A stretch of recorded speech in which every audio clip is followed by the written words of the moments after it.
ابراہیم علیہ السلام یہاں سے چلے تھے اپنے بچے کو لے کر، یہاں شیطان نمودار ہوا اور حضرت ابراہیم کو اس نے بہکایا. کیا بہکایا؟ بیٹے کو، خوبصورت بیٹے کو جس کی اللہ نے بشارت دی تھی، اس کو قتل کرنے جا رہے ہو. پھانسی گھاٹ کی طرف جب کسی مجرم کو لے جایا جاتا ہے تو ذرا اس کا منظر کسی سے پوچھا کریں کیا حالت ہوتی ہے. موت کے منہ میں جانا آسان نہیں، اور موت کے لیے اپنی اولاد کو لے جانا اس سے بھی زیادہ مشکل. حضرت ابراہیم علیہ السلام کے علم میں یہ بات قطعاً نہیں تھی کہ اللہ اس بیٹے کو ذبح ہونے سے بچا لیں گے. بچے کو انگلی پکڑ کے لے جا رہے ہیں. فلما بلغ معه السعی، قرآن کہتا ہے جب بچہ انگلی پکڑ کے باپ کے ساتھ چلنے کے قابل ہوا، اس وقت ابراہیم علیہ السلام کو خواب آیا اسے ذبح کر دو. یہ نقطہ قرآن نے کیوں بیان کیا کہ بیٹے سے باپ کی محبت اس وقت جوش مارتی ہے جب بیٹا باپ کے ساتھ انگلی پکڑ کے چلنے کے قابل. اب وہ اس کے ساتھ محفلوں میں جانا شروع ہوتا ہے. جب تک اس سے چھوٹا تھا تو وہ ماں کی آنکھوں کا تارا ہوتا ہے، باپ تو اسے دور کرتا ہے. دیکھا ہوگا نا اپنے باپ بچے کو پیار کرتا ہے، جیسے بچے نے کچھ کیا لو بھائی اماں کو پکڑا دو. ٹینشن کون پالے؟ ماں پالے. لیکن جب وہ کیا ہوتا ہے، بچہ انگلی پکڑ کے باپ کے ساتھ چلنے کے قابل ہوتا ہے، پھر باپ کی آنکھوں کا تارا بنتا ہے. اللہ فرماتے ہیں فلما بلغ معه السعی، جب وہ بچہ انگلی پکڑ کے باپ کے ساتھ چلنے کے قابل ہوا، محفلوں میں جانے کے قابل ہوا، تو اللہ تعالیٰ نے ابراہیم علیہ السلام کو 3 دفعہ خواب دکھایا. عرفہ کے دن اور بقرعید کے دن، اور اس سے ایک دن پہلے 8 ذی الحجہ کو 3 خواب آئے کہ اس بیٹے کو اللہ کے نام پہ ذبح کر دو. ابراہیم علیہ السلام جس مقام جب گئے ہیں جہاں چھوٹا شیطان، درمیانی شیطان، بڑا شیطان، یہ چھوٹے بڑے درمیانی نہیں تھے، یہ شیطان ایک ہی تھا. لوگ سمجھتے ہیں یہ ذرا کم کوالٹی والا شیطان ہے، یہ تھوڑا سا مہنگا والا ہے، یہ زیادہ بہکاتا ہوگا، یہ تھوڑا سا جاپان سے منگوایا ہوگا یہ والا شیطان، یہ زیادہ خطرناک ہے.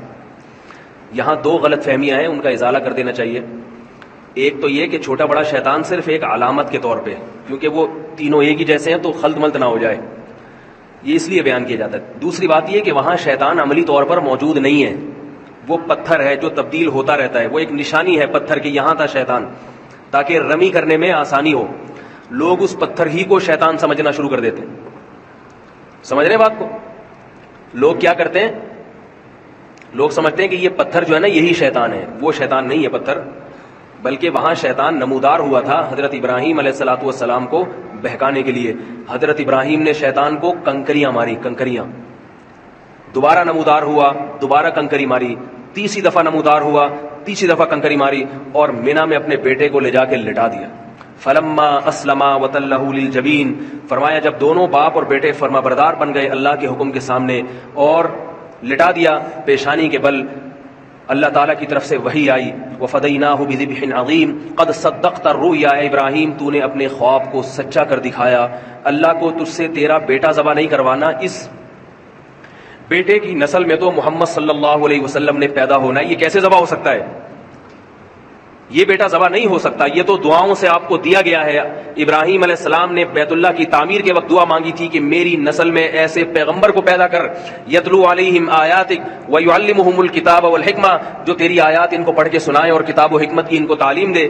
اس کی نسل میں اس پیغمبر نے آنا ہے، یہ بیٹا ذبح ہونے والا نہیں ہے. سب سے زیادہ برکت اسی بیٹے کی نسل میں ہوگی. اس سے پتہ چلتا ہے میرے بھائی، اللہ کے لیے جو قربانی دیتا ہے، جس چیز کی قربانی دے گا اللہ اس کی اسی چیز میں سب سے زیادہ برکت دیں گے. اگر اپنی اولاد کو دین کے لیے وقف کر دو، لوگ کہتے ہیں اگر بچے کو مولوی بنا دیا تو یہ تو کسی کام کا نہیں رہے گا.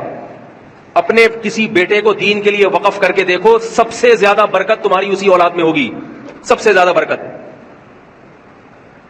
رسول اللہ صلی اللہ علیہ وسلم نے فرمایا حج اور عمرہ کرو، اس لیے کہ حج اور عمرہ فقر و فاقہ کو ختم کرتا ہے. کیوں؟ حج عمرے پہ پیسہ بہت خرچ ہوتا ہے، تو اللہ نے حج اور عمرے ہی کو فقر و فاقہ ختم کرنے کا ذریعہ بنایا. نکاح پہ پیسہ بہت خرچ ہوتا ہے، بیوی بچے بہت خرچہ، اس لیے انسان کمارا رہتا ہے. اللہ اس کے رسول نے کیا فرمایا؟ نکاح کرو، اللہ تمہارا فقر و فاقہ ختم کر دے گا. ہر چیز میں یہودیوں کی طرح کیلکولیشن نہ کیا کرو.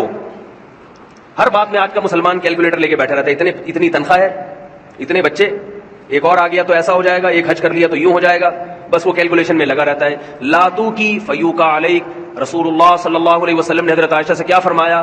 گن گن کے اور روک روک کے خرچ نہ کرو، اللہ بھی تمہیں روک روک کے دینا شروع کر دے گا. اللہ بھی پھر یہ دیکھے گا کہ تیرا ایک پیٹ ہے، تجھے 2 روٹیوں کی ضرورت ہے، اتنا کافی ہے بس، باقی مال میں برکت ختم کر دیں گے اللہ تعالیٰ.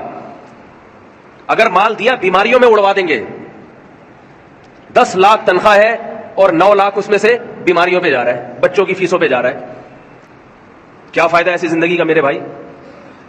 تو ابراہیم علیہ السلام نے اپنے بیٹے کی قربانی دی، اللہ نے اسی بیٹے کی نسل میں سب سے زیادہ برکت دی، سب سے زیادہ برکت.